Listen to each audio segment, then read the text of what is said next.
Hello, I'm Steve, and you're listening to the Go Footballing podcast.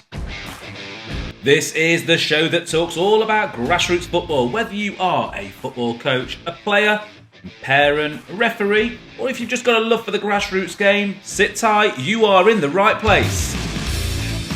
And also a big warm welcome back if you've listened to the show before. You'll know what to expect. This is where we talk about grassroots football. So let me just let you know what's on the lineup today. So today we're going to be looking at formations, but we're also going to be looking at player positions and how they fit in to the grassroots game.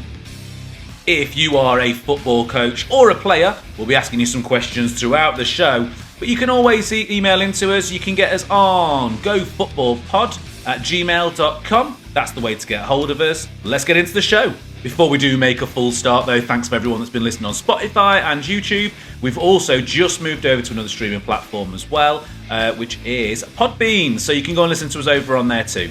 And if you are one of the first listeners on Podbean as well, big welcome to you.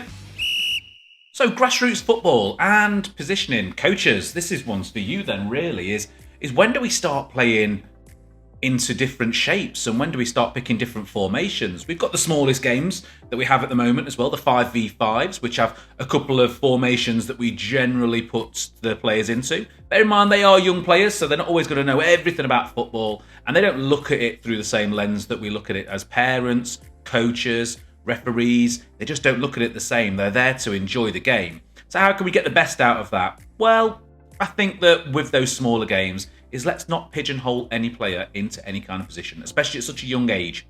And there's a number of reasons for that, really. Even if you were to look at some professional footballers, and I know we talk about grassroots a lot, but if we look at some of the players in the Premier League, you'll notice that a lot of them actually started off in different positions to where we probably know them now. You know, a couple of examples of that would be someone like Kyle Walker. Kyle Walker, when he was in the academy system and when he was breaking through, he was a striker. And what do we all know him as now? Well, probably one of the best right backs that we've ever had, especially in England anyway. But, arguably, great player. But yes, switch positions. Another one that went through a similar kind of route for that was Ashley Cole. Started off again as a striker, went over to Arsenal. When he was at Arsenal, he got made into a left back by Arsene Wenger. So, people do move positions. And I think that it's great if, as coaches, we can encourage players to play a range of positions and not put too much pressure on them. Just being a striker, just being a defender, where they may not want to play in those positions later on. I think sometimes you've always got to consider as well, 5v5, the youngest of age groups, what are they really turning up for? They're just turning up for a game of football. And I think unless you've got someone who maybe just wants to play as a goalkeeper and wants to stay in goalkeeper, rotate those players around, let them play everywhere. And there's only kind of a couple of positions and kind of a couple of formations you can really get away with the younger age groups, which is you play at the back, you play at the middle, you play further forwards. And we've all got to help out, we've all got to work as a team. Now, if you've ever seen a game, especially with the youngest age groups, that are just learning for the first time, they're just all going to be chasing the ball. So probably goes out of the window at that age group, right?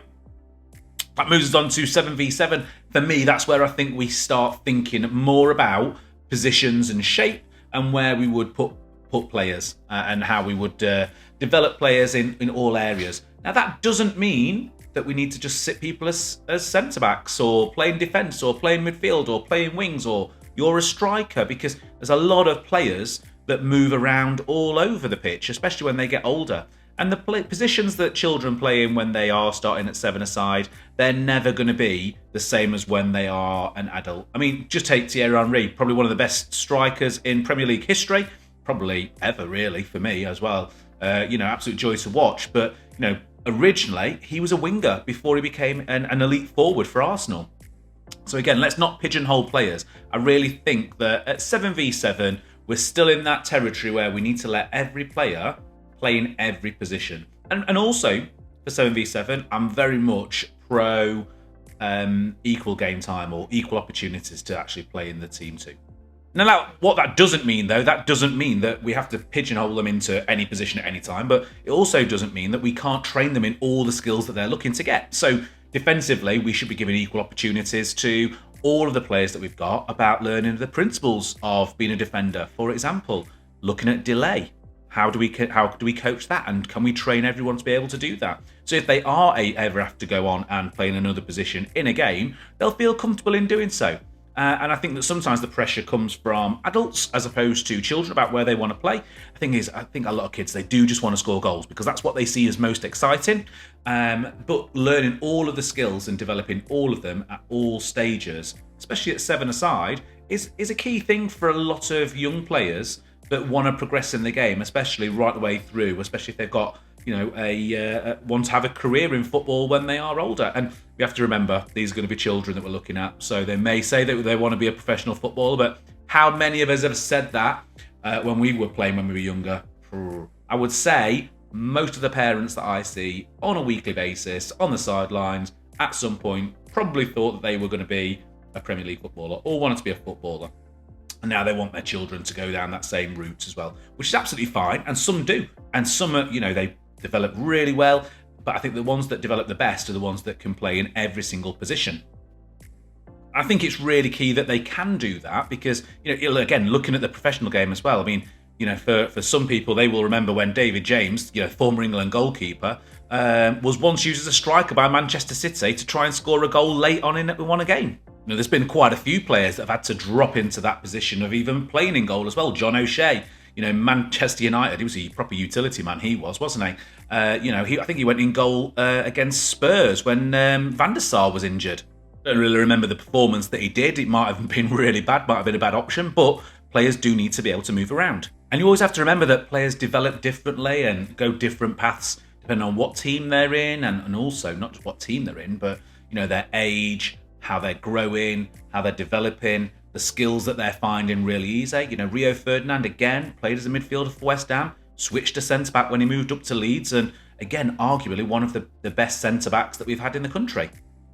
So although I think at 7v7 it is ideal to start asking players to play in certain positions so we can start learning those things and learning the skills that they'll need for those positions, I think it's great if we can, as coaches and as coaching staff and as also as parents really, just encouraging children at those age groups of 7v7 to get used to playing a multiple set of positions and learning about all the different positions, because let's face it, they're not going to go and just always play one position for every single team. So that then brings us on to, for coaches then really, a little question for you too, about positions and also formations is, do you pick a formation for your team that you believe in? So when I was growing up, it was very much the 4-4-2. But do you pick a formation for your team and then try and pigeonhole all your players into a position? So we're going to need a left back, we're going to need a right back, we're going to need centre backs, we're going to need an attacking midfielder, we're going to need defensive midfielders, we're going to need wingers. Or do we look at the players that we've actually got and do we have a look at what's the best formation for this team on the players that we've also got? It's probably a big struggle really within the grassroots game. I'm sure that a lot of coaches and a lot of parents and players will feel exactly the same, that we've got maybe you've got a squad of 15 for 11-a-side. Maybe it's all under 13s, under 14s, somewhere around that age group. And we've got 2 centre midfield positions that we're actually playing. And we've got 8 players that want to play it. We've got 1 person that'll play in goal. We've got 1 person that'll play on the wing. We've got no one that wants to play at left back. We find that sometimes. So sometimes we have to think about it. But just for you coaches, just email in, let me know. Do you pick a team around the players or do you pick the formation and then pick the players to fit that? Personally, I don't think there's a right or wrong answer for some of that really. And the reason why is that we can develop players to go into those positions. So again, if we just go back to earlier in the show when I mentioned regarding Ashley Cole and also Kyle Walker, both are playing as strikers. If we've all got this, we've got loads of players that want to play strikers, but these players are really, really good left back, right back, absolutely world class at it. So it does show that really we can probably pick players and we can maybe even try to not mould them. I think that's maybe the wrong way of looking at it, but certainly have a different way of developing players into positions that we need to, so they can get good at football all the way through in every position. I mean, just some other players that also played maybe different positions to what we're thinking now is that Messi started as a right winger, but then he started playing as a false 9, centre playmaker, deeper midfield role, played all of those really, really well. And to be fair, that's probably what he's known for. He's not known so much for playing on the wing, and that's where he started. But then let's look at Ronaldo, the other side, another winger before he became a world-class goal scorer. Just imagine if you had those on the left, right, and as a 10. And also, Trent Alexander-Arnold, developed as a centre midfielder when he was at Liverpool's academy, but then now he's known for being a right-back and having, passing ability, creativity, are all the skills that he's got now that make us want to play him as a right-back. Now, the 9v9, I think that is where we start developing players into what positions do you want to play? What positions are we going to be good at? What attributes do you have? And this will change again. This could change massively from players that play 9v9 to 11v11. Last week's show, there was a coach that actually messaged in just to let us know how he's was finding the transformation from one age group and one set of rules from the 9v9 right up to the 11v11. And was saying that he used to have a player that was able to get from box to box really easy. Can't do it in the 11-a-side game. So, that player's game had to completely change. And he moulded him into a defensive midfielder, which is great. Still managed to keep him in the game, keep him informed, but also let him know that, look, your game's changed now. We're playing 11v11. These are big pitches. We can't do, and you can't do what you were doing in those other games. Same as some dominant players.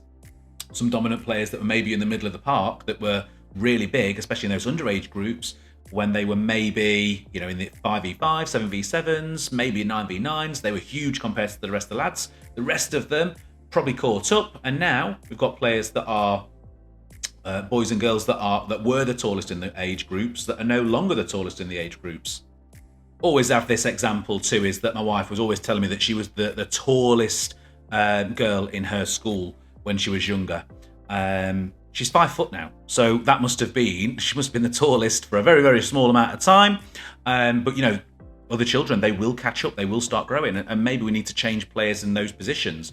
But I think that 9v9 is really the only time where we need to start thinking about positions and shape, especially when we're trying to transition into that 11v11.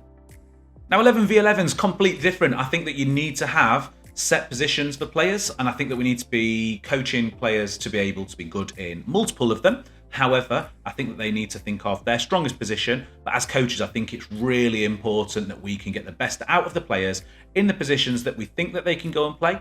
And sometimes we will have a struggle. I see so many times that players they either try and pigeonhole themselves into a position that no one else is in the team. They want to play in the middle so they can maybe hide a little bit more. They might want to be a striker. They may want to be a defender because I don't want to try and score goals. I'll just defend.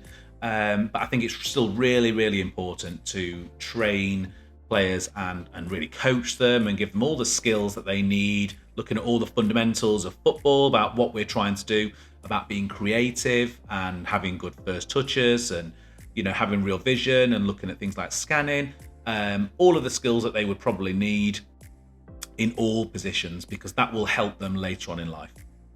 Especially with their football careers, if they decide to go on further and continue playing football, right up to the under 18s, there's going to be a time where there's probably another striker that comes in. There's probably going to be another midfielder that comes in. Someone gets injured. We need to move some players around. So for me, I think that formations, I think that we need to think about what shape we want to play, and also for coaches to decide that, but also not pigeonhole us into just having one formation. That's the formation that we play. I know that some grassroots teams that my teams will play against, I know before I turn up, I already know, because we've played them before, I already know what positions they're going to be playing in. Even if they've got new players and I don't recognise any of the players, I know the formation they're going to play. Well, that's not come from the players, that's definitely coming from the coach. And if it does, it means I can prepare earlier. But what I have noticed is that we've played against some teams, they've kept that formation, they've had a new team that have come along, and it's not been the same. It's been completely different. And you look at some of the players, and sometimes you look at them and think, maybe a different formation would suit that. And I suppose, really going to coaches, what about mid-game changes to formations? How can we do that if we've not coached all of the players to play in the positions that we think that we want them to be able to play?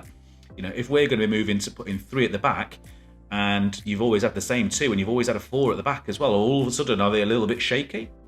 Sometimes they will be, but other times they're not going to be. But does that mean that we can move some other positions into target areas? Maybe we've identified a player on the other team that we want to not quite man mark, but we just need to be more aware of. Maybe we need to put our fastest player on their fastest player because, they're just so quick. Maybe we need to make some changes. Maybe we need to put a forward in a left-back position because we're coming up to penalties. They're all questions that I think we need to ask. And I think that are all kind of things we need to think of, especially as coaches. But players, also do message in. Let us know what you're thinking about your positions, especially if you're in one of those younger age groups, those transition age groups that are going from 7v7 to 9v9, 9v9 to 11v11, and how you found that too. And also what positions you've played that, one, you enjoy, and then ones that you just think, I'm just really good at this and didn't realise that I would be good at it. So on the next episode, I'd like to talk about formations and the formations that are most popularly used within grassroots football, mainly talking to the coaches, players, but also so parents can understand where a lot of coaches are coming from and where to expect the players to be playing when they're on the pitch too. Now, I know we all look at different formations, but some coaches come out with some absolutely brilliant comments, some that I would never think of myself, which are just brilliant. So if you're one of those coaches or one of those players, then just drop us a quick email to that's gofootballpod@gmail.com. And before we go today, let's just do a little bit more trivia. Let me just ask you a couple of these, see if you can work out where they used to play and what positions they used to play in before the more popular ones that we know now. So firstly, let's talk about Gareth Bale then as well. So he started his career, obviously we know that it's at Southampton and was really good at Spurs before moving overseas. But what position did he play in before he became a world-class winger? Kind of the same side as well, but he was playing as a left back as well. But, great move and great transition moving forwards. But great for the coaching staff to understand that, see that, and then develop that player into what we now know as probably one of the best left wingers that we've ever seen. He is for me anyway. So Yaya Toure as well. Where did he play as well? Obviously we know that he used to play as a dominant midfielder for Man City. But when he was playing back in Barcelona, back in 2009 in the Champions League final, where was he playing? Playing as centre-back. That's where he was playing. And then let's move on to one of the more famous England players as well. Probably one of the best players that we've had in an England shirt before too as well. That was Steven Gerrard. Where did he originally play for before he became one of the best centre midfielders in his generation? If you'd have thought that he was playing left back, you'd be wrong. But if you'd have said right back, that's where he was when he was at Liverpool's academy. And the last one then before we end the show. Micah Richards as well. So, where did he play before he switched to playing a right back? He's strong, he's good, and everyone loves him too. But where did he used to play in his early academy days? Seems like it's a running trend here as well, especially for all of those players that were playing as left and right backs, because he was also a striker in his early days as an academy.